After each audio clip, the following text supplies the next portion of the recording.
Welcome to the Real Freedom Podcast with your host. Today, I've got a very special guest, Mr. Steve Trang in the flesh. We're here in Phoenix at his studio. Steve works with businesses to help them close more sales. He is the sales guy. So whether it's maximizing revenue in your company, training a sales team, hiring a sales team, Steve is your guy. Shameless plug for you, Steve. I've attended Steve's sales leadership training with Ren. We send our salespeople all the time to your sales training. An infinite ROI, truthfully. And I'm not saying that just because we're friends and in Collective Genius. I truly mean that. There's a reason why we come to you with sales questions and for sales training, because we get an immediate return on that investment. So I want to get a little bit into your story. Sure. You're like half owner of a bank now, or were, in addition to that, right? You started off with your brokerage and everything. We'll get into all that. But first, what has been your most beautiful failure today? All right. So first, I want to say thank you for all those kind words. And yeah, we do appreciate you sending your team. So I've been able to work with your team in building up the sales organization. Most beautiful failure, I mean, I would say the biggest failure in recent history, which is the most painful one because it's the most recent one, is we grew too big, right? We believed in our own BS, which I think a lot of us in one degree or another fall into. Never. Right? And so and it got caught in the comparison game. So what do we see in COVID? You know, everyone started going harder on media. And I was already doing media in 18, but 2020, everyone kind of got harder into it. You know, Ryan Pineda is a good friend. He's blowing up on TikTok. He's blowing up on YouTube. And he's got a media team, you know, and everyone else was walking around with cameras. We were already kind of doing that, but we went even harder, right? So we went from using a producer in a different office to hiring a producer locally inside our office to hiring a second guy to help him to getting to 7 people in our media team. And in order to service all of this, we expanded and doubled our suite size, right? So right now we still have this half of the suite, but we actually absorbed our neighboring suite as well to, you know, house the bullpen, the classroom, and other people that want to sublet. And so our overhead got pretty crazy. I want to say at the highest it ever was, fixed expenses, $155,000 a month, right? $155 a month. $155 a month. So apparently we were a little bloated, Okay. right? Which was fine when everything was moving well, right? We were, with all that COVID money out there, we were selling a lot of education. Sure. And then we also, because of all the free money out there, everyone's house is appreciating, so we're doing well on wholesale. So we're doing well on wholesale, we're doing well in education. It's no big deal, right? When the things changed in middle of 22, which you might have noticed, Absolutely, right? In June of 22, you might have noticed an interest rate hike. Well, it affected us really hard in Phoenix, right? Because everyone's underwriting changed, because you could buy a house for 82%, regardless of repairs, right? And sell it for 100%. Or you could sell it for 90% or whatever, and you could clear 10, 15K fast. Right? And you didn't even need to have a dispo process. It's just who wants it? And that's it. That was the dispo process. And again, education was easy because everyone had money, right? From all that COVID money, and everyone's doing well with their wholesaling business, and our audience and clients are wholesalers. When that changed, our wholesaling died instantly, right? It became really, really hard. And I shared that the whole time with Pardon the Disruption. I was kind of sharing, here's where I'm at with my wholesaling business. But on top of that, while I'm dealing with this, the trickle of all the clients from buying sales training started going down. And this is, if it was just one or the other, it would have been fine. Right. Yeah. But it was both, right? And so having an overhead of $155,000 a month and watching 2 revenue streams dry up, that was pretty painful. And some people ask me hey, why aren't you doing more of this or that, spending more on this, growing this and that? I'm still paying the sins, right? Because the right thing to do would have been to let everyone go. Not everyone go, but let a lot of people go. That would have been the right thing to do. And if I had to do it all again, I would. But you have this crazy superhero complex, Superman complex, I need to take care of everybody, right? And you read the books, you've got mentors who say that's the wrong thing. You got to let them go. The health of the business is more important than any one individual, which is true. But I still wanted to take care of everybody, right? So we kept a lot of people for far too long. So I would say that in combination with also a business breakup at the same time as well, So not only was I having to take care of a wholesaling business that was getting a lot harder in the Phoenix market, where everyone's underwriting changed by about 25% overnight, right? Not only did I have to deal with that, but I also had to fix my wholesaling business because what I thought it to be and what it actually was were sadly two different things. Can you explain what you mean by that? So I think a lot of people, we get into wholesaling, right? Mm-hmm. We want the quick buck and it's nice. It's a cash machine, right? When things are stable, everything's fine. Like we don't even necessarily need appreciation. We just need a fair playing field, right? When there's a downside reduction, that's significant. Mm-hmm. Can you explain what you mean by underwriting changing? Yeah. So there's two things that happen, right? So when the market's shifting, because the market wasn't even crashing, really. It was just a lot of economic uncertainty. And with economic uncertainty, as a person that's buying the flip, why would you take this chance if you don't have to? Yeah. Right? So now you wait. And so the buyers that wanted to pay, that were willing to pay 82% regardless of repairs, are now at like 70% minus repairs, which is actually the reasonable thing to do. It's just that's not what was happening, right? So we were underwriting based off of like people were willing to pay whatever, and now they're starting to underwrite responsibly. Again, you can't hate them for it, but it was a little frustrating because of how quickly it changed. That alone still isn't so bad. It was that the homeowners were still living in a different time period. They were in the lollipops and rainbows, right? Yeah, absolutely. We're in the action every day, right? Yeah. Like we're seeing the pulse of the market. Mm-hmm. A homeowner is saying, well, my neighbor's property sold for this 6 months ago. Right. That was 6 months ago. Property values always go up, and my house should be worth more. Well, not only just 6 months ago, but like we had heavy hedge fund activity here. And like the hedge funds were willing to overpay in some instances by $60,000, right? So like if ARV's 440, they would pay $500,000 because, you know, their underwriting policies is very different. They don't base it off of like, here's the going rate. Here's what the last 3 homes sold for. They don't base it off what construction value is. They base it off of, at that time, what's this property going to be worth in 7 years from today? Yes. And how much cash flow are we getting? And the ROI for the next 7 years, if I pay $500 for this and this is a going rate, here's how much I can spend. And they were just overpaying on everything. And then you meet with a homeowner, it's like, well, that house up the street just sold for $500,000. It's like, well, that was the only one. And it was for cash to a hedge fund.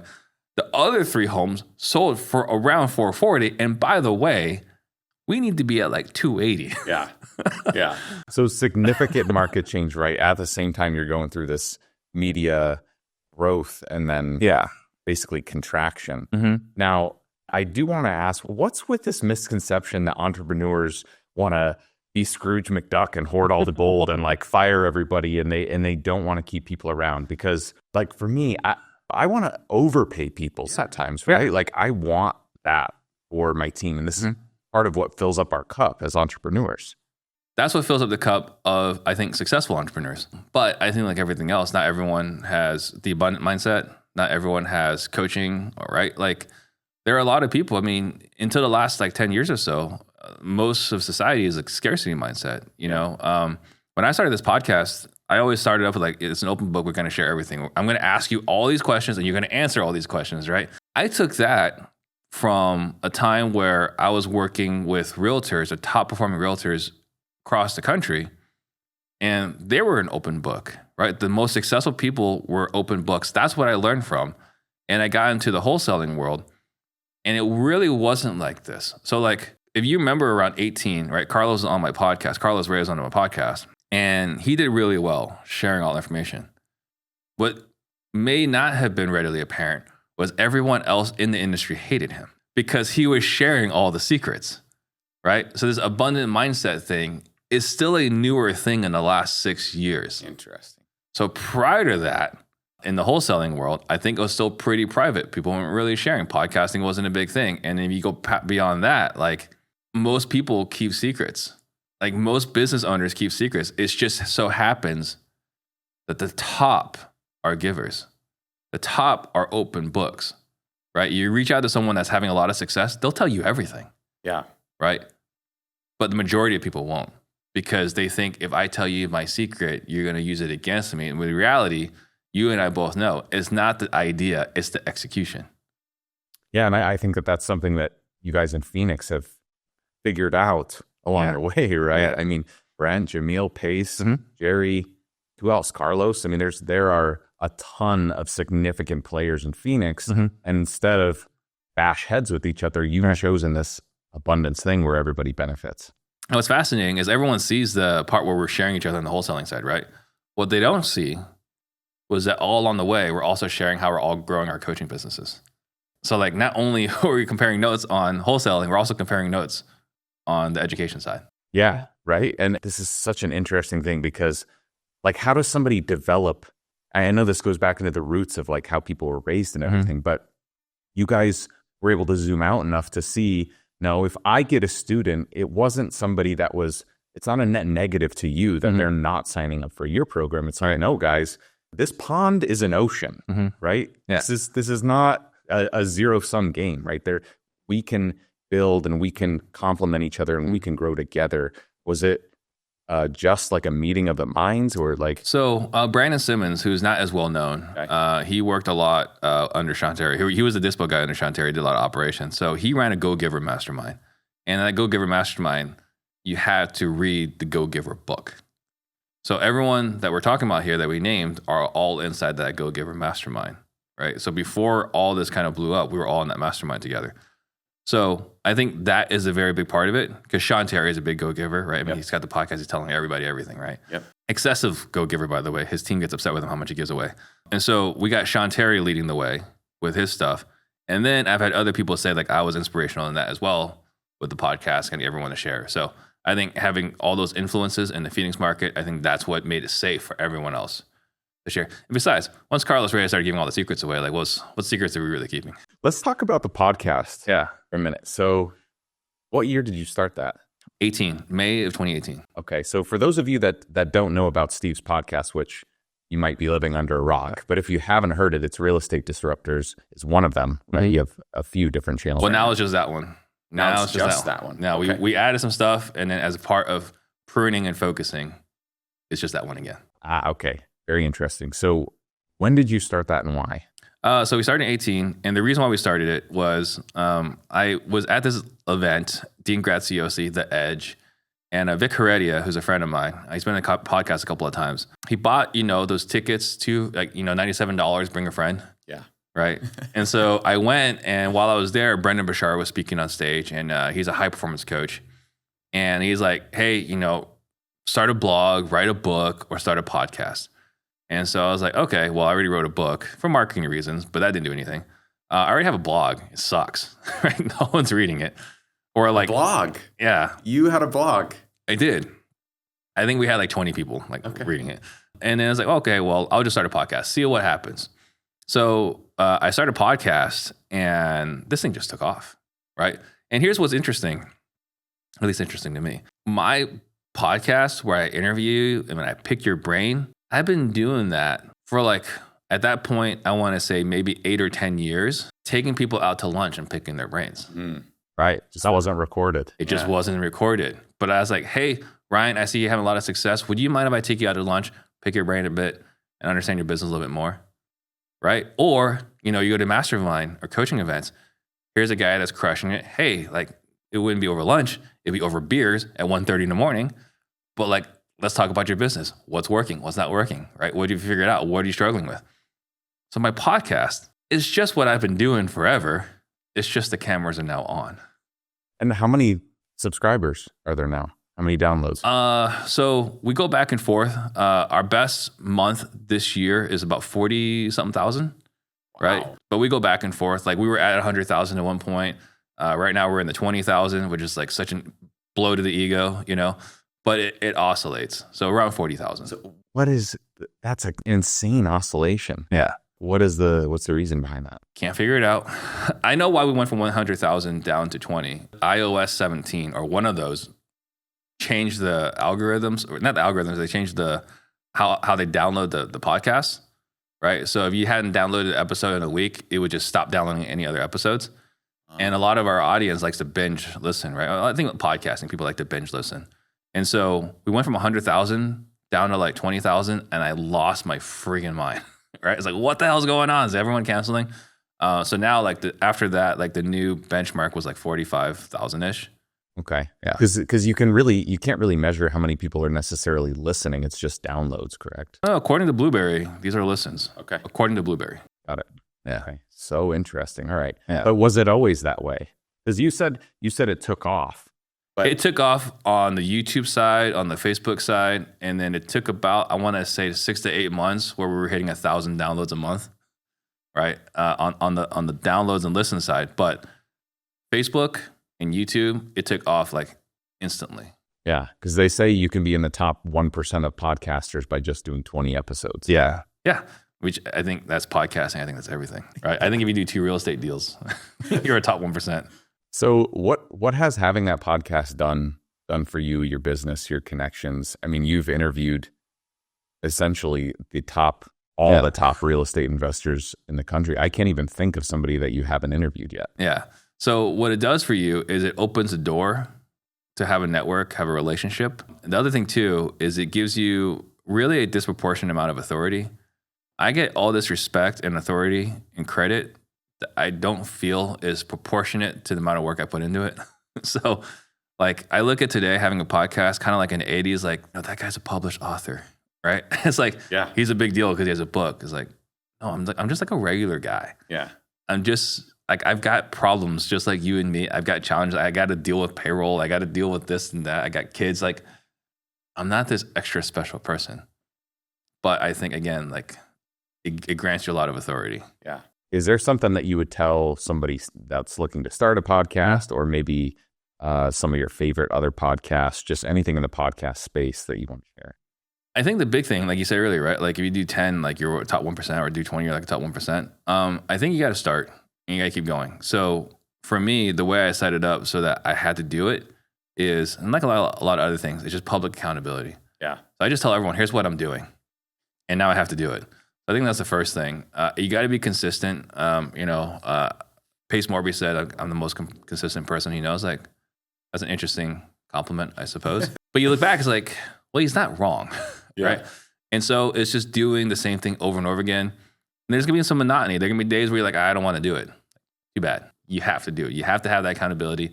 And the best way to have accountability is have everyone else hold you accountable. Yeah, absolutely. So your kind of origin story, your background, your family, Mhm. you talk a little bit about kind of how that shaped you into this entrepreneur that takes no risks at all and plays it safe. Yeah, plays it safe. So my grandparents on both sides were merchants in Fujian. That's the province that we're from in China, which is like the southeast tip, right? Maybe like where Florida would be, in China. It's not a peninsula, but like it's a southeast corner. And somewhere along the way, there's this charismatic guy who comes around and says, hey, like all these rich people are taking advantage of us poor people. Like we should rise up against the wealthy people. Like everyone should have even shares, right? Well, my grandparents are merchants. They were successful, right? And so this obviously isn't going to work out for them. So they fled and they lost everything. And they fled to Vietnam and they started from scratch and they rebuilt their businesses and they were successful merchants again, right? My dad's side, they were jewelers. My mom's side, they were selling scrap metal and they had a store, right? So they did well again. And then we have, this young charismatic guy who says, like, hey, all these rich people are taking advantage of us. Like we should level out the playing field. Yep. And so again, my grandparents lost everything, but at this point, my parents are adults. Well, my dad's an adult, right? And so they flee. They go into the ocean on the boats where there are murderers and rapists, right? Like pirates are a real thing, or were a real thing. They're still a real thing, but like it was a serious problem because they knew that all these Chinese people and Vietnamese people were fleeing and they were bringing all their most valuables with them. So like there are lots of like murder, looting, raping, like in the oceans, right? My parents survived that, fortunately, but they survived that because there was word that was happening, and so people started bringing guns with them. So that helps, Okay. right? And so they flee, they go to Malaysia. The Malaysians said, no, like they sent them back to shore. Like, we don't want any refugees. Send them back out to shore.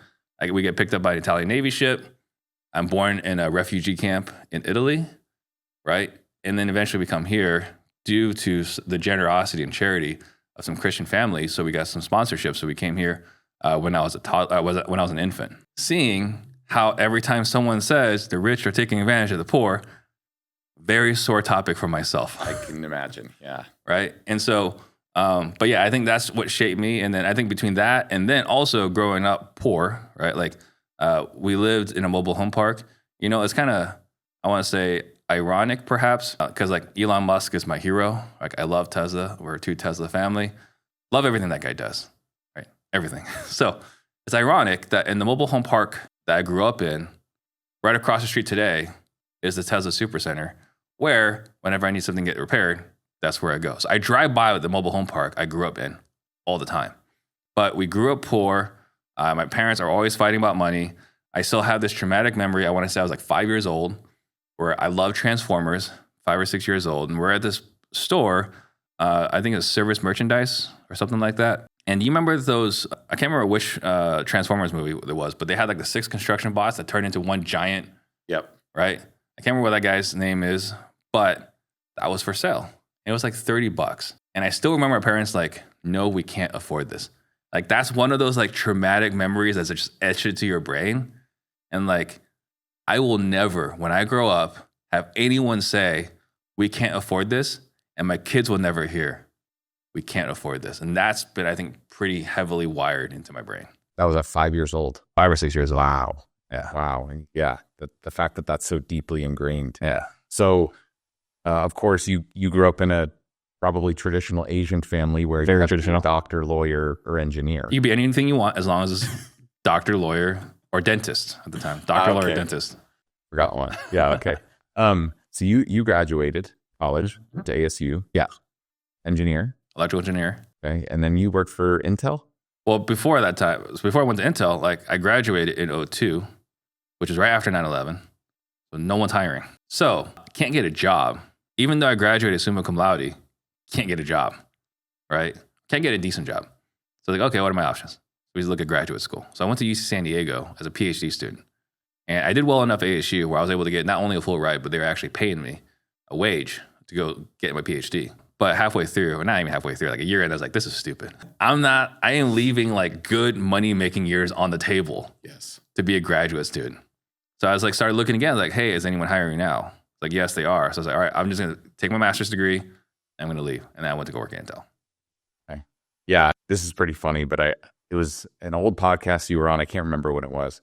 But you were describing kind of this engineer profile that you have, but then you were also like the kind of guy that would go out to bars and walk up to the most attractive woman and like not care about any kind of rejection. Yeah. Corey it was like overhearing me listening to that. And he was like, that sounds exactly like you, Ryan. And I just busted out laughing. So that's such an interesting avatar and a personality type of like, you're supposed to be this introverted engineer. And then you go to school, get a job, and then you're working for Intel, right? And you almost went and got your PhD. So, but then at the same time, you're kind of this rebel on the inside that you have to tame and find your way. What sparked you to then get into real estate while you were working at Intel? At Offer Now Idaho, we're looking to hire A players to run our organization and help us grow our business. What's your favorite part about working at Offer Now Idaho? I would say it's the culture. I really enjoy the people that we have here. They want to grow. They want to become better versions of themselves. They're hard charging. We're all pushing each other to be better. We're not 2 different teams competing on the same battlefield. We're one team practicing because we have a goal of helping 1 million people over the next 10 years. That's a big number. We can have an impact on people's lives while we're on that journey. And the work that you might do year 1 or in month 1 is going to have a positive impact on that family for the next decade. And that's huge. The growth potential that we have, I mean, we could easily 2 or 3x here in the next few years with what we've built, the type of people that we've attracted, and the type of people that we're going to attract. This thing is headed for the moon, and we have so many vacancies, and we need your help to fill them. Right now, we have a $3,000 referral program. If you know somebody that's looking for a new role, we will pay you $3,000 once that person is hired by us and they hit their 90-day mark. So if you know of anybody that's looking for a new job or looking to change their life, shoot me a DM at Real Ryan Weimer on Instagram. Let's get it. Well, there's a couple different things. So like when I was in graduate school, I had to read, I enjoyed it. Weird, right? All these research papers Like, this is the future of engineering. This is the future of like how we're going to make things, right? Like, you're reading like there's this startup called Google, and they're going to do what, like, you're reading this in like an O2, right? Yes. Or yeah, like an O2. Like, there's this company called Google, Yep. right? You're reading about like USB 3.0, like here's a thing, or, you know, hey, there's going to be some, like, in the future, we're going to have screens that you can bend, right? Like, what? Like, we still have like CRT. We don't even have like plasmas yet. Like, Yep. but we're talking about in the future, we're gonna have like, so like you read these things, like, man, I get to make these things. And then you learn how to make these things in graduate school, and you work at Intel. Yeah, you don't get to do any of these things. Like, what? Like, you hired me because I have a master's degree in this field, and I don't get to do any of the things I learned. They're like, nope. It's like, why not? It's like, because Steve, if we put you in charge of it and it fails, you're costing Intel billions of dollars. Like, well, that's a fair point. I can see where you're going with that, right? So now you go from this dream of being, you know, someone that can make cool stuff to you're just a cog in a machine. And all I'm doing is just taking designs and just tweaking it to make it better. And that's it. You're just tweaking all day, right? And I was like, this is boring. I don't even get to see what I work on, which you physically can't see what you work on because it's, you know, nanometer technology. Yeah. And so at this point, I'm like, I won't say demoralized, but I have no interest. Like, any passion here was gone. And so when I read Rich Dad, Poor Dad, it was like, there you go. Of course, right? And I always knew I wasn't going to stick around. I always knew I was going to do something different. But that showed a path to get out of my W-2 and do something where I can make what I'm worth. So, you know, it's kind of weird, you know, a little arrogant or a little cocky. I remember talking to my best friend in college, right, who is my accountability partner. We've been friends since 7th grade. I remember like asking one year at ASU, like junior, senior years, like, it's pretty clear we're significantly better than our peers. Like, it's obvious, right? And it's probably not going to change once we get to work. So then the only way I can increase my hourly rate when I get my W-2 job at Intel is to work as few hours as possible. So when I got to Intel, I figured out how to work as few hours as possible because that was the only way I can increase my hourly rate. I can't make more working more hours. So when I went to go do real estate for myself, I was like, now there's a way that I can make exactly what I'm worth based off my effort. This is the path. So it was so easy for me to change because that's been in my mind since college. Yeah, it's so funny. Like, that is why you're in sales. Yeah. Right? Because logically, yeah, I want to have my result equal what I put in. Yeah. Right? You eat what you kill. Yes. Yeah. Can't do that in engineering. No, you can't. You can't. Yeah. My days at, you know, working in oil and gas and at ASML as an engineer is the same kind of thing. Yeah. It's like, nope, I know you want to do this, this, and this, and you want to work harder than everybody else, but sorry, this is your role and this is what you need to do. And it was just the worst thing that you could say to somebody that has a lot of drive. Yeah. Right? Who wants to conquer the world? Yeah, absolutely. Like, sit here in this cube. Yeah, totally. So we had an election. Yeah. Yeah. Great election. Great election. Fantastic election. Now, you mentioned that, you know, the rich, what did you say before? That the rich are taking advantage of the poor. The rich are taking advantage of the poor. Right? We should spread it out. We should spread it out. Okay. Yeah. Which sounds kind of socialist. A little bit. Let me guess, you're a socialist. Pretty much. Yeah. Right. Exactly. Just very much like eat what you kill. Very socialist. Yeah. Yeah. I know yesterday when you know, we were interviewing, or you were interviewing me, we talked about what happened with the Harris campaign and when she either did not or did admit defeat, and she sent out her team instead of her to kind of deliver this message and or leave a bunch of her people that were her diehard supporters out there to dry. How big of a shock was that? That was the most disappointing part, like for me and her, right? Which does she care what I think? Of course not. But like, as far as like leading an organization, you got people that have poured their hearts out. They're going to cry that you lost. Like, they've worked crazy hours. They've sacrificed time with their family, time with their job, whatever, to go work on your campaign because they believe in you. And you don't have it in you to look them in the eye and say, hey, we tried our best. Or even you say that you don't have to concede. Hey, you know what? It's too early to tell. Go to bed tonight. We fought hard. We're going to keep fighting. And then we're going to see where we're at tomorrow. Right? Like, can you imagine? There's an expression. The captain goes down with the ship. right? The captain goes down with the ship, which means like you've got to own it. You can't like bail on the ship when everyone else is on the ship. Kind of what that felt like. And like for me, it was disappointing in many ways, but one of the things that left a taste in my mouth was like, if she can't show up for the people that were willing to sacrifice for her, how is she going to show up every day for me as an American? Can't picture it. No. So it was the most disappointing thing to see from her from a leadership standpoint. Yeah. Leadership 101, right? It's like you find out people's true colors in adversity, not when everything's going really well. Exactly. It's a total metaphor in our industry of seen in the last all the time. 4 years. Yeah. All the time. Yeah. So you're an engineer at Intel, Mm-hmm. then you're a realtor, Yeah. and then you start your own brokerage. Of course. It's natural. Yeah. What prompted that? So going back to part of being unemployable or like, you think you know better than everybody else. So I had a lot of people recruiting me, Keller Williams, Remax, whatever, joined their brokerages.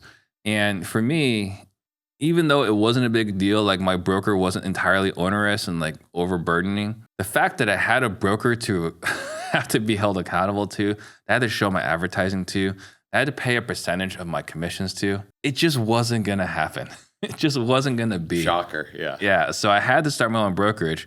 Also, there's an element of greed and selfishness there.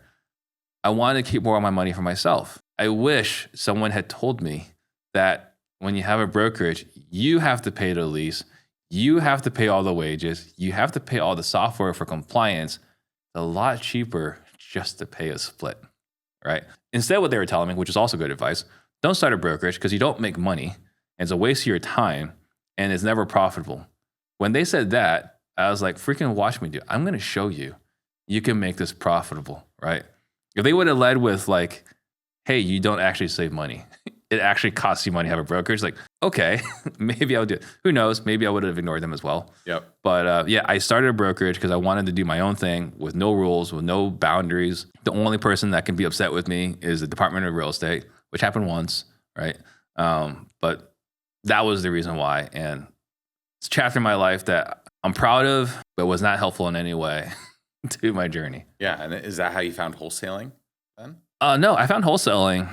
So first, I found out about wholesaling in 2007. When I got licensed, I found out about wholesaling fairly quickly. My cousin Wayne, who was a partner on OfferFast, well, technically still a partner because we got absorbed by InvestorLift. So we're still partners, so we just don't really talk as much anymore because it's all InvestorLift now. I quit my job, and like a few months later, he quits his job, and he becomes a flipper. I become a realtor. And he's like, hey, Steve, like there's this thing that's wholesaling, whatever. I was like, whatever, Wayne, that's a fad. It's not going to last. Of course, it works right now in a distressed market, but in a normal market, it won't work, right? That's how smart I was. And then in 2011, I get into coaching, Craig Proctor, and I learned about marketing, how to be an effective marketer. And that's where I start doing Google ads for like sell my house fast, buy my house now, and so on. And then I start going on appointments, and these people are bullying me to buy their houses. I'm like, I don't think you understand. Like, if I list your house, you're going to walk away with this much.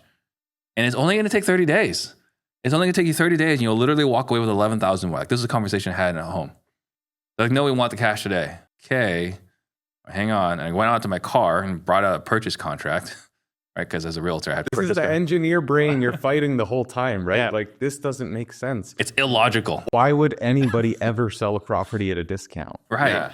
I mean, if you just wait 30 days, you're going to get 11,000 more. 11,000 is a decent amount of money, right? So I was like, all right, hang on. I went back to my car, got a purchase contract, right? Because again, I'm a licensed realtor. I brought it in, we filled out a purchase contract, and we signed everything. And on the drive home, I called my wife. I was like, hey, I just bought a house. It's like, what do you mean you just bought a house? That conversation going. Yeah, like, yeah, they wanted me to buy it for cash. They didn't want to list it. And they're like, okay. So like, how are we going to buy it? I was like, I don't know. I'm going to call my dad. So I hung up, called my dad. Hey, Dad. So I just bought a house. You have $80,000? And so he said, yeah, and he funded it, right? And so this is the beginning of us like buying houses together, and like they're funding it. I'm handling everything. We split everything 50-50, which is a good situation for your parents. We do it for you and your parents. So I started doing that, and then we ran out of money. Like, we bought too many houses. Yeah. Which is crazy to think about, right?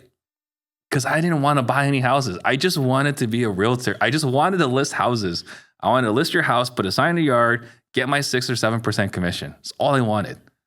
You were just so you were so disarming because you weren't even going for any I kind. didn't want it. Yeah, you didn't Right. want it at all, right? I think that's so impactful, right? That is the antithesis of sales. Yeah. It's like not chasing, but being chased. Right. When I didn't learn the value of like, I didn't appreciate the value of like walking away from the sale, but that's what I was doing.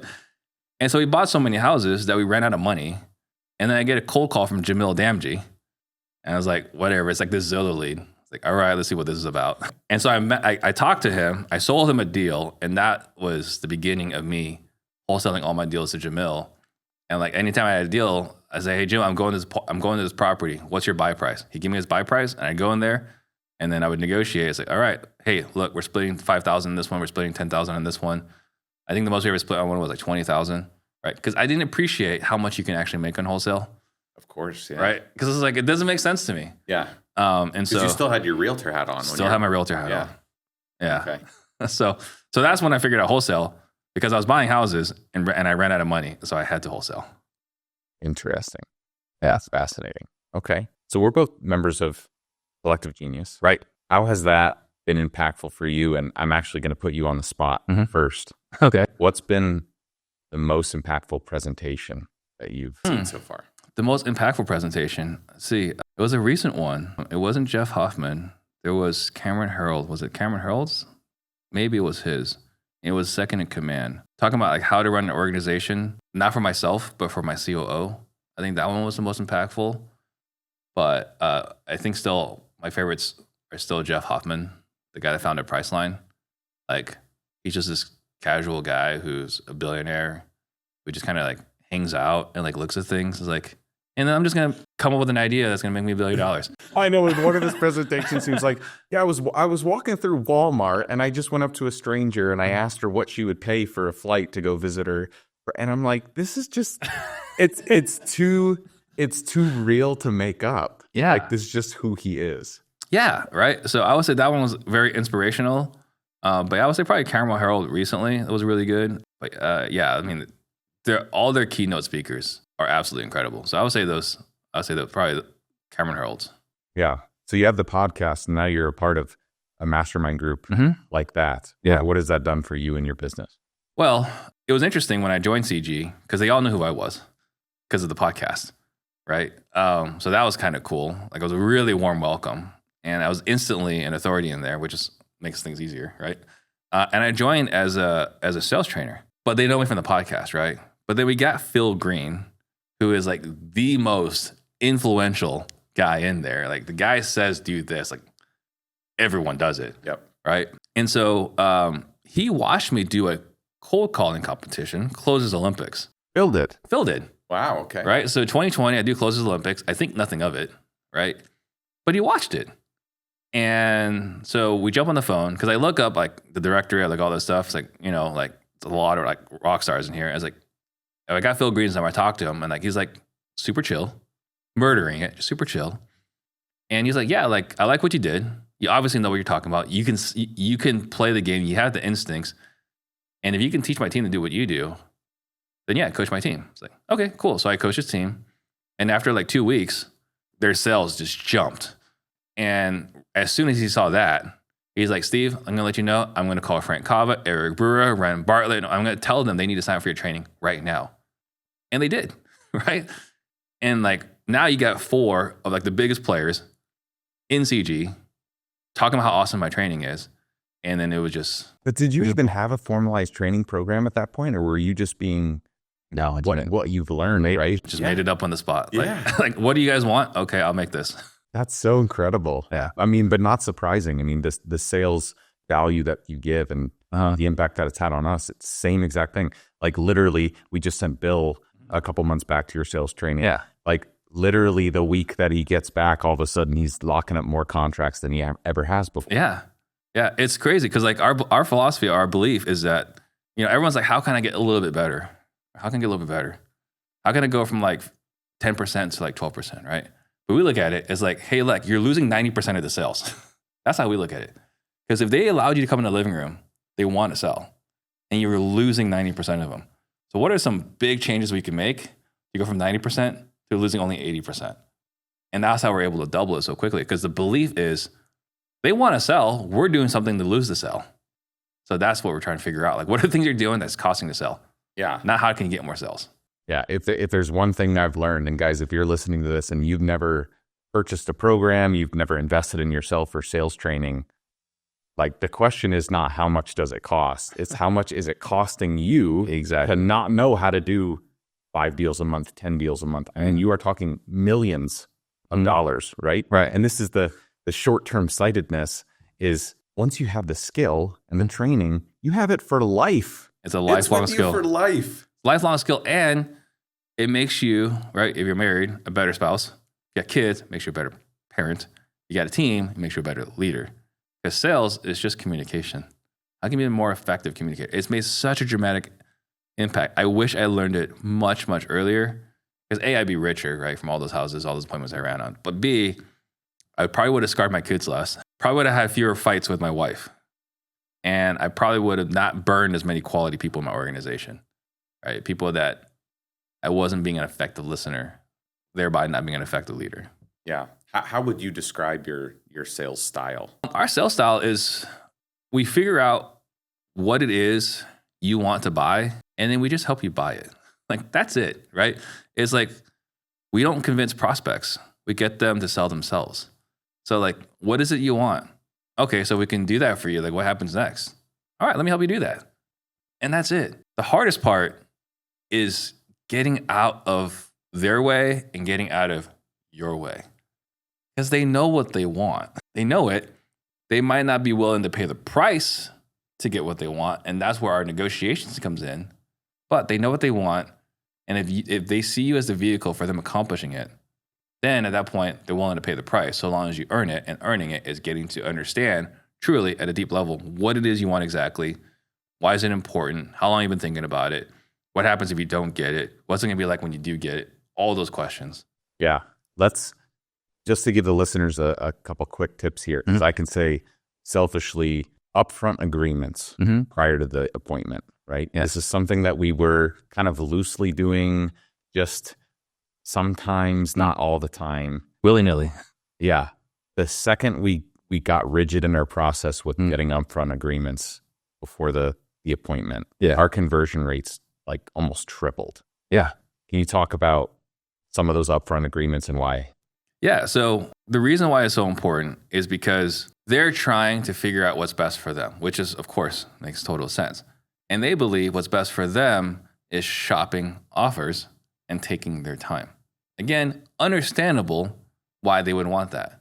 But for us, we want to reset those expectations. Like, look, tell me yes, tell me no. Either way is fine, right? And then we're looking for yes or no at the end, because what we want to do is we want to get them to commit to us or get them to say like, no, this doesn't make sense. And then we're on our way and no feelings are hurt, right? So the way we do it is we start off is, hey, Ryan, before we even get into this, can I just take a couple minutes to share with you how these conversations normally go? And, by the way, it's going to take about 20, 30 minutes. That's still a good amount of time for you. In the past, homeowners we've worked with wanted to know how this process works, how much money they're going to walk away with, and when exactly they're going to get their money. Am I missing anything? And obviously, for me to figure out if this is a house we're going to be able to buy, I'm going to have to ask you some questions. And, some of these questions might come across as personal. Is that okay? And at the end, one of two things will happen. Either we buy your house or we don't. And look, either way is okay. If the price we offer doesn't work for you, if you don't have a good feeling that we're a good fit, would you feel all right just telling me no? And if we figure out this is not a house we're going to be able to buy, are you going to be okay with that? And if it does make sense for us to work together, what that means, we're going to take everything that you and I talked about and we're going to put it all in writing. Is that fair? Just so we're on the same page, can you just share with me what you just heard? And can I just share with you one of my biggest concerns? You seem really kind. And some of the homeowners that we've talked to in the past, they were afraid to hurt my feelings. So instead of telling me no, they told me that they needed to think about it. Can you promise me you won't do that? I promise you cannot hurt my feelings. And if I hear anything besides a yes or a no, I'm just going to take that as a no. Fair? Right? So what are we doing here? We're setting expectations.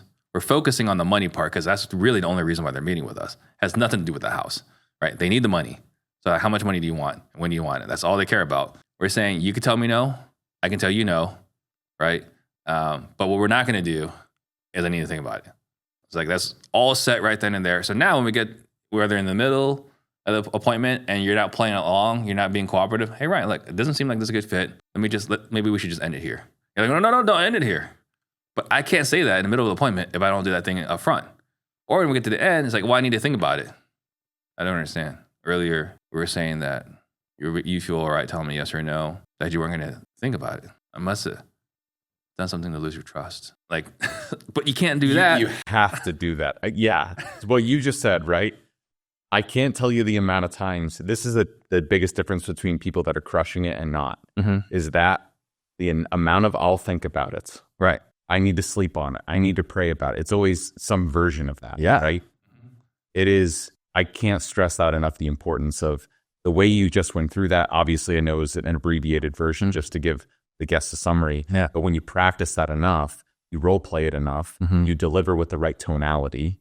Key. Because Absolutely key. You are their advocate. You're the concerned advocate trying to help them achieve whatever goal it is that they want to achieve. Right? It is explosive when you combine those two. Absolutely. And again, anytime you can use these other tools, but you can't use the tools, right? Like you've taken those tools off the table, but you can put them on if we set the appropriate expectations up front. Absolutely love that.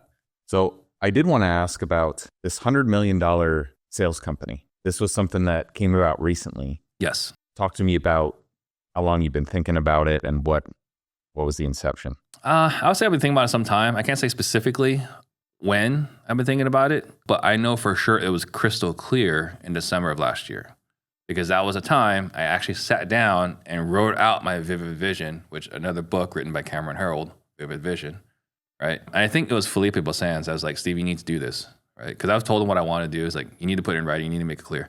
And so I wrote it down and made it clear. And I think part of it too, like I shared, I got my best friend, my accountability partner. He sold his company for tens of millions of dollars.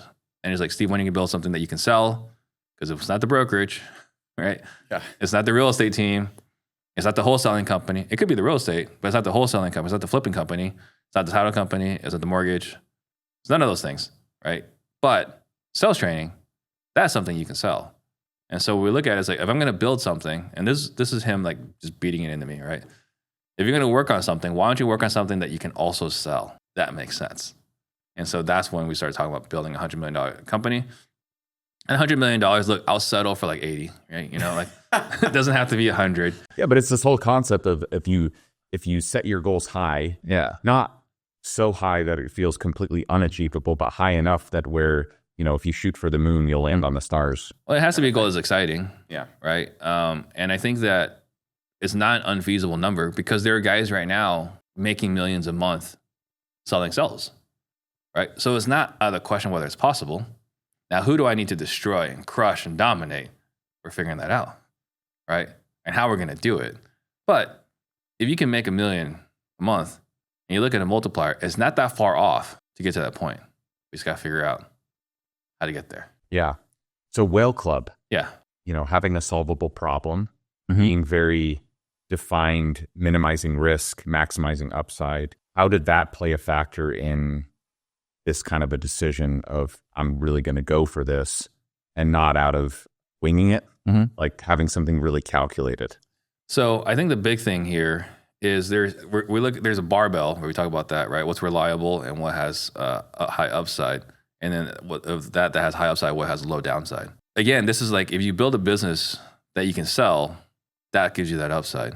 And I have, residual, regular, monthly, revenue from clients that, sign up for a monthly basis. The big thing for the Whale Club was it helped me see how everything else did not help with this vision, right? It forced me to see like it's only a couple hours a week, right? My wholesaling company is only costing me a couple hours a week. We don't account for the mental brain damage of the fires, right? Like, hey, this seller is saying this. I was like, all right, let me get on the phone and deal with this, right? Title company says we can't do it this way. We need to do it that way. Send it to me. All right, title company's an idiot. Just tell them A, B, and C, and then they'll take care of it, right? But that takes mental drain. And I didn't think anything of it until after I stopped the wholesaling company. I was like, wow, I have a lot of free time. And my stress levels are a lot lower. Not to say that I was stressed, but now I'm more clear-headed, right? I don't have this high anxiety. I don't have this up and down. Because it was typically around 3 to 5 p.m. when the fires happen in real estate. Of course, or later, yeah. Yeah, right. And so like now I got to deal with this, but like this right here, it takes you about 23 minutes to get back on track, whatever you're doing. Like if you get distracted, it takes you 23 minutes to get back on track to where you were, right? Because you got to like reset, recalibrate, figure out where you're at. So every time I had a distraction, it was taking 23 minutes for what is my core thing. So after removing it, and by the way, it's not fully removed. We're still got a couple of properties we're dealing with, right? But now that we don't have L10 meetings, we don't have new problems. It's been, the free space is completely undervalued. Yeah. And why was the ticket for you, or at least your Vivid Vision, sales and not the real estate from the wholesaling company? Why did you go into the sales route? Because if you look at it, buying houses is incredibly fulfilling compared to realtors, right? Like being a realtor, like I saw Ryan's house in the neighborhood. We set the market record. Like no one's ever sold a house for that much in that neighborhood for this many dollars for a square foot. And it was in 40 days. Like it's never sold in 40 days in the neighborhood, right? And Ryan's like, hey, Steve, thanks for that. By the way, like I can't believe I had to replace the toilet and the thermostat, right? Like there's no gratitude, right? You buy someone's house and you make a ridiculous profit from it. They love you. They're grateful because you helped them out of a bad spot that no one else could help them with, right? Now, but it's a lot of effort still to find these people. It's incredibly fulfilling and rewarding, but it's a lot of effort to find these people. And look, they're not like the most mentally sound people. They're kind of crazy sometimes. Right? A little bit. A little bit. Yeah. You mentioned a couple of our earlier podcast episodes and call recordings. Yeah. Right? There's a reason why it's not just one, and it happens regularly. Yeah. But then we go to this other side with sales training. They know us. They like us. They refer us. There's no prospecting. There's no hard costs outside of payroll for this, right? Over here, for the wholesaling, we got to pay for Salesforce.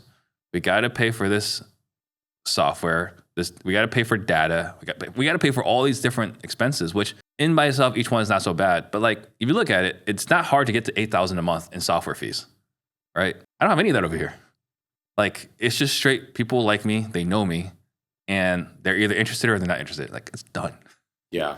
So it's a much easier business to run, and they like you. I think that's, like, and they like you on the wholesaling side, but they didn't like you on the realtor side. So, like, there's like kind of this evolution here. But yeah, I think that's the biggest thing. So ease, and then revenue per, I don't know, effort. I don't know what a good, per kilowatt energy, whatever. Yeah. But like return on effort is way higher on this side. And this is something that if I wanted to, I can sell. So that's why that side. Interesting. Yeah, it makes a lot of sense. Yeah, with wholesaling, you're always on the hunt, and you're right. It's a never ending. Sometimes feels like a hamster wheel, right? Depending on the season. Yeah. But you look at the title company that has quartered your business, month in, month out, Ryan's good for 10 deals, right? So as a title company, hey, we're making $2,000 for every time Ryan runs title through a company. Yep. That's $20,000 a month. And I had to find Ryan once. And I had to talk to him every once in a while and make sure he's happy. Yep. Right? And tell the escrow officer, don't screw it up. Right? Yeah, there is no recurring revenue in wholesaling. There's no recurring revenue in wholesaling, right? So that's what we look at, like recurring revenue, because if you want something that you can sell, recurring revenue is a big part of it. And again, like I have to find Ryan once, and then once a quarter, he'll send somebody, right? Wholesaling, like, okay, I bought Ryan's house. I'm never going to talk to him again. Yeah. So for those people, bringing it back to the $100 million sales company, when you're doing that Vivid Vision, what's maybe one granular or something that you can share about, like, now what? Like, what is step one that Steve does?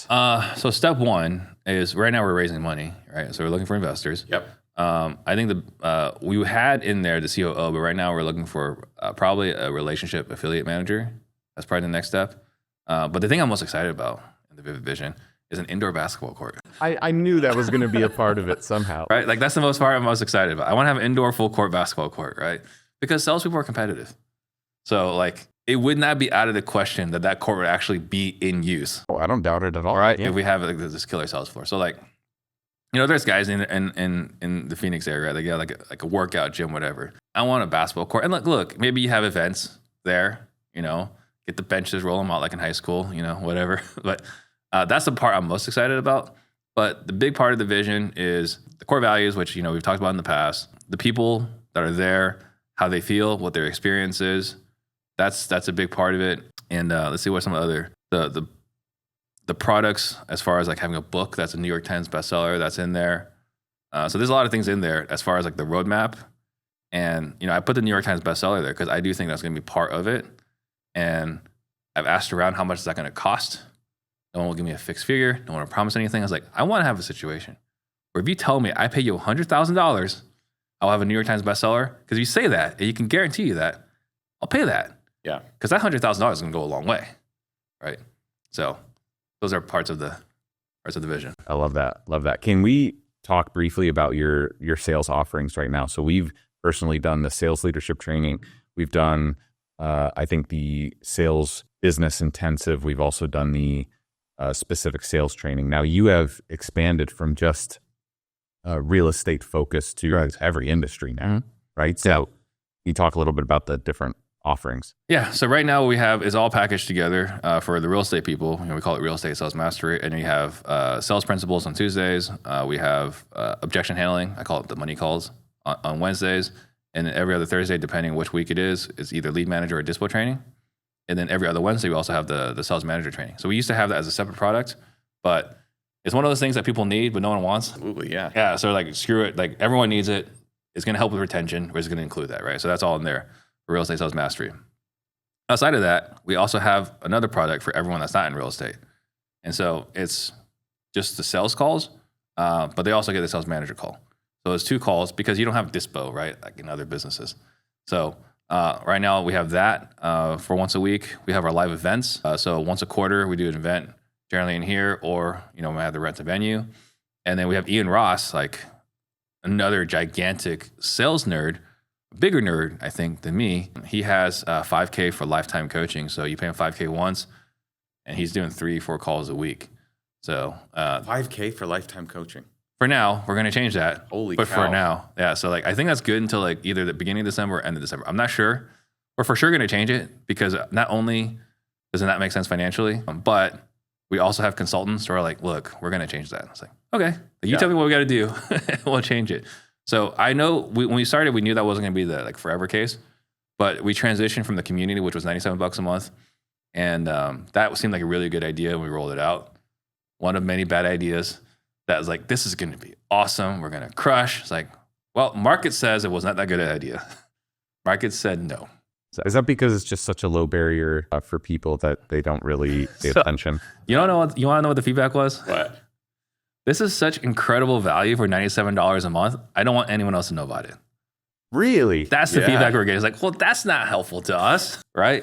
Like, legit, they said, like, we don't want anyone else to know because I don't want my competitor to know it. Like, it's such a low barrier for them to get in. Like, so like, okay, so if we charge more, and they're like, yeah, I feel better sharing. Like, okay, so we'll charge more.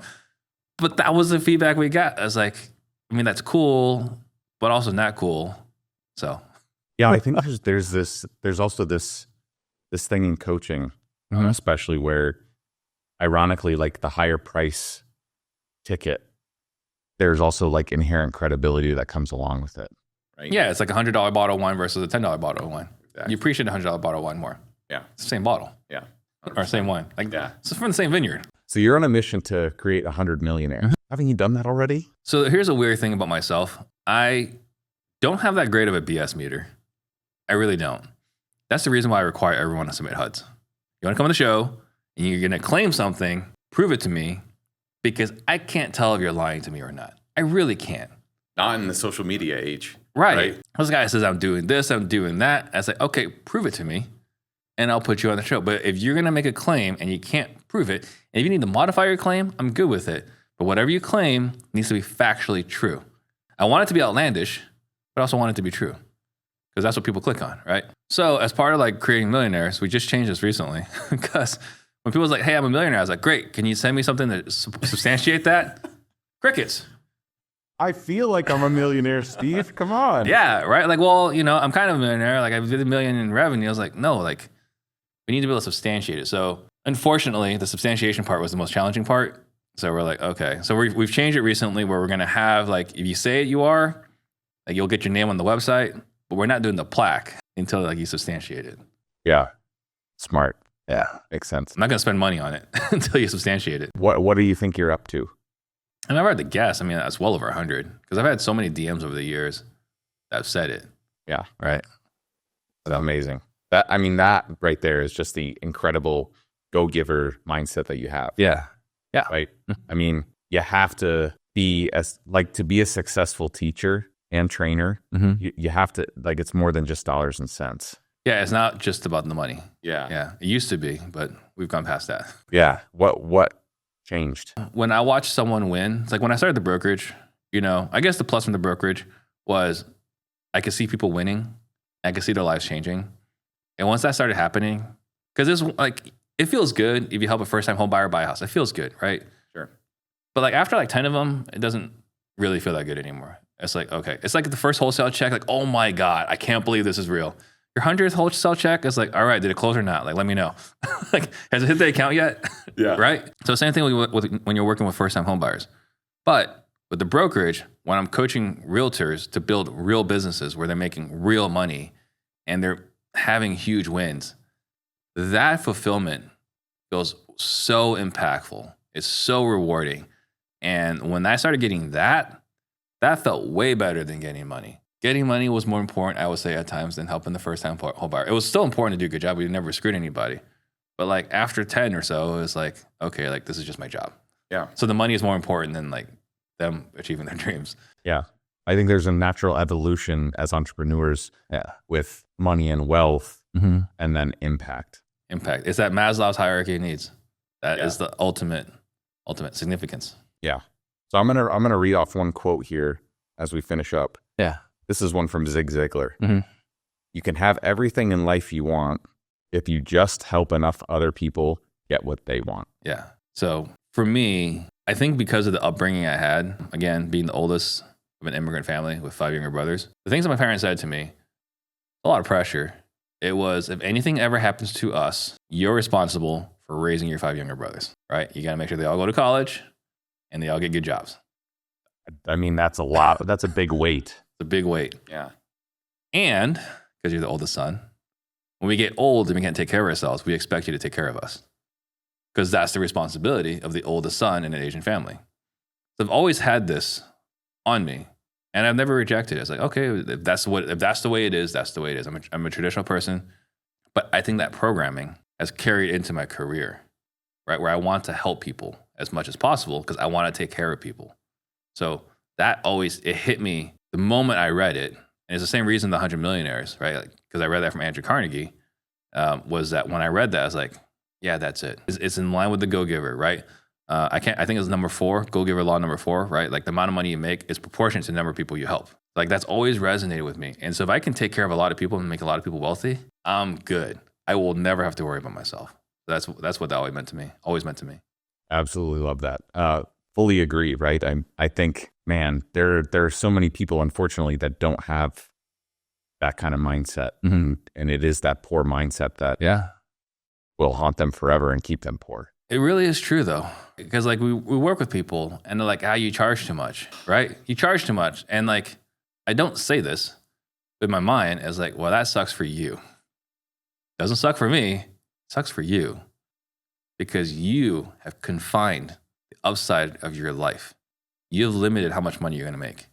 Like when I was recruiting for my brokerage, like, HomeSmart is cheaper, whatever is cheaper. I was like, okay, all right. So you decided you set a limit on how much money you're going to make. Okay, that's fine, whatever. And again, I don't say this because that's like a really horrific thing to say to a human being, but there's a lot of judgment back here because we know it to be true. How much you're willing to invest in yourself directly correlates to the kind of life you're going to have. So I was like, if I was recruiting you, like, well, Steve, I know that you're charged 90-10, but like HomeSmart's $150 a file. I was like, in my mind, I was like, oh, sucks for Ryan. That's the belief I have. And you see it, right? The people that we hang out with at the masterminds are spending $25,000, $30,000 a year on themselves and then spending more on their team, investing in their teams. Look at where they're at.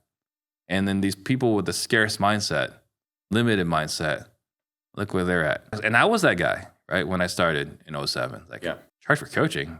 What a scam. Yeah, I was that guy too, right? In engineering, I think there's there's just so much programming that you have to undo. Yeah. You know, I honestly think sales and sales training is the way to unlock that. The fastest way to unlock it. Absolutely. Where can people find out if they want to either reach out to you about a program or get in touch with you? So the easiest way is objectionproofselling.com, right? Because that's our mantra, become objection proof. Or you can find, Disruptors on YouTube, iTunes, Spotify. My handle on Instagram is @steve.trang, steve.trang. And if anyone wants a script review, they could text the phone number 33777. If they text the word script, SCRIPT, they'll get a free script review with Ian Ross, and he'll kind of changes you can make in your script. Wonderful. We'll include all that in the show notes for the guests. Anything you want to leave the listeners with? Let's see here. So we talked about the whole communism thing, right? Yes. And I think we dodged a bullet because Jimmy Vreeland is a friend of ours, right, and Collective Genius. And something he said to me in private, so I'm going to share it. Sorry, Jimmy, is communism should no longer be allowed in public discourse. It should never be allowed as a concept, right? It should be eliminated from schools, not ban the books, but it should not be an acceptable concept. My kids go to Kung Fu lessons, and there's another family that goes there, and the dad wears a Che Guevara shirt, right? And it's that guy killed a lot of people, right? That guy was a murderer. Do we not know this? And so... No, it was a cool shirt, Steve. It's a cool shirt. I mean, it's like hope and change, right? It's a cool look. But, people like you and me that run businesses, we have to look at results. Now, how you feel? Hey, how did you feel today? Right? Hey, how'd that appointment go? Oh, it felt pretty good. That's not going to work for us. That doesn't fit in the CRM. How was the appointment? It felt good, right? We need results. And so I think we dodged a bullet. I mean, the fact that price gouging was a campaign platform is insane, right? Because the last time it's been tried in Venezuela has not worked so well for them. It's never worked in any system. And then the other one was taxing the wealth. Right. Oh, the unrealized gains, which, good God. Yeah. Just the fact that that's actually a talking point is very scary. That's a campaign platform, right? And the way they defended it isn't well, you don't understand it, Ryan. If we do it this way, it's not a big deal. It's no, when they have to defend it, well, we weren't serious. You said it. You put it out there. Yeah, it was publicized. Right. And so the fact that taxing the wealth, price gouging was a conversation, that her dad is a Marxist, right? All these things, I think we dodged a bullet. Again, if I sound insane, I'm slightly anti-communist, right? Slightly. So I think we dodged a big bullet 2 days ago. Well, I think, with all due respect too, though, you're very qualified to talk about it. Yeah. I mean, it's deep in your family's history. It's in our DNA. Right? Yeah. So, and I think too, I know you went to Vietnam recently because your wife's family's from there. Right. But you still see it everywhere. You know what's crazy? So you think people are poor here. No, poor people. You go to Vietnam, a family on the side of the street with a tarp, that's poor, right? That's not they have a drug addiction. That's what they have. That's poor. But what's really cool to see as well, because I remarked this to my wife, she didn't appreciate this. It was the whole time there, I got there as a business lens on. It's everyone's a business owner in Vietnam because you live upstairs and you have your cafe, your restaurant, you sell clothes, whatever. It's small business, but everyone's a mom and pop store owner, more or less, all throughout. It's everyone's a capitalist locally. Now, nationally, it's a different story, right? And if you make too much money, the government's going to pay attention. But locally, everyone's a capitalist. It's pretty cool to witness. They have, what's the word I'm looking for? They don't have the luxuries that we have here, right? If I want something, I just go to Amazon. And if it's not here this afternoon, what the heck took so long? Yeah. Right? They have gotten better. It's pretty interesting to see. You can get things delivered to you for $1 over there because money's a lot cheaper. So they've evolved, but you still see the consequences of centralized government. I mean, think about for a big company like Intel, there is no way the CEO has any idea what I'm doing. He has no idea what my concerns are, right? So there's a reason why the most well-run organization, the Navy SEAL, has only so many layers, right? And there's only 6 people on each level. If you hate working at a big company, which I think most people do, I think most people hate working at a big company, The biggest company on the planet is the US government. The amount of layers it has to get through to get to Joe Biden's desk. He hasn't the slightest clue. He doesn't know what's going on in your life, your boss's life, that boss's life, that boss's life. There's no way. And I think we dodged a big bullet. Hopefully, we'll see Robert Kennedy dismantles the CIA, dismantles the FDA, all these other things. And we have Elon, see if he does anything with Department of Government Efficiency. Well, we'll see. I know exactly what I'm going to talk to Jimmy about at the next CG. Yeah, ask him how he feels about communism. Perfect. Well, thanks for coming on the show, Steve. Appreciate it. Thank you. Appreciate it. Appreciate you having me on. All right. Peace.